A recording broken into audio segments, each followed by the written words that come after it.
there. Subscribe to my channel. बाले कह रहा है गुरु नानक देव जी से, जैसे हम ईश्वर को ढूंढ रहे हैं, क्या ईश्वर हमको ढूंढ रहा है?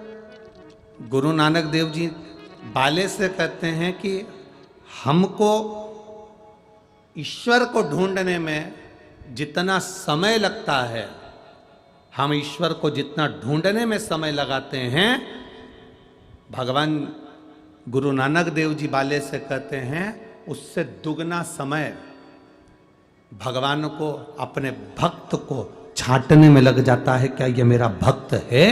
और क्या ये भगवान की विरल भक्ति को प्रदान करने वाला, भगवत स्मरण करने वाला, भगवत नाम जप करने वाला, भगवान की विरल भक्ति में डूबने वाला है? उसको छांटना है, उनको उसको बीनना है उनको।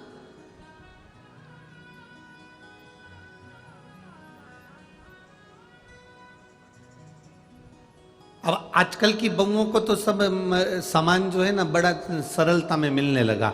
मॉल में जाओ, दुकान पे जाओ, छटा छटाया बिना बिनाया तिल्ली मिल जाती है। तिल, पहले के ज़माने में तो तिल अगर आता था तो यहाँ पर माताएं बुजुर्ग बैठी होंगी, बड़ी बड़ी माताएं बैठी होंगी, और कई बड़ी बड़ी जेठानियाँ और नंदे आदि आदिक जो बैठी होंगी, उनको मालूम होगा तिल लेकर आओ, फिर उसको बोले जरा लड्डू बनाने से पहले क्या करना पड़ता है? तिल को पहले धोना पड़ता है, धो के फिर सुखाना पड़ता है, सुखाने के बाद वापिस छांटना पड़ता है, छांटने के बाद फिर उसको वापिस चलनी से चालना पड़ता है, छानने के बाद में फिर लड्डू बनाए जाते हैं। आज के ज़माने में तो तुरंत बाजार से गई बिनी बिनाई तिल्ली आ गई, धोने की जरूरत नहीं, तिल्ली आई, लड्डू मिलाया और निपटा नुपटू के।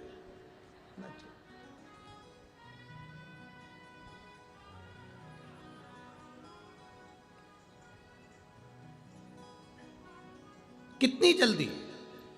अब किसी ने ये कथा किसी ने सुन ली और सुनने के बाद किसी ने कहा गुरुजी आप कहते हो आज के ज़माने में बिल्कुल एकदम क्विकली काम है, चुटकी बजाते से ही काम हो जाए, एक बार बस फोन करो, पिज़्ज़ा तुम्हारे सामने है, फोन करा तुम्हारे सामने नाश्ता आ गया, फोन करा तुम्हारे सामने भोजन आ गया, फोन करा तुम्हारे सामने ये आ गया।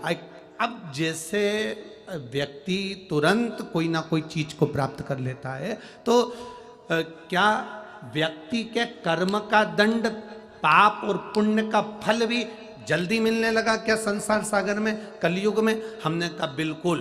पहले के समय में भगवान के पास में भी एक मोटी मोटी फाइल होती थी, फिर उसमें देखते थे लीलाबाई ने क्या क्या करा, कमलाबाई ने क्या क्या करा, भैरू सिंह ने क्या क्या करा, जगदम्बा ने क्या क्या करा, उसमें देखा जाता था। अब भगवान भी लैपटॉप रखने लगे,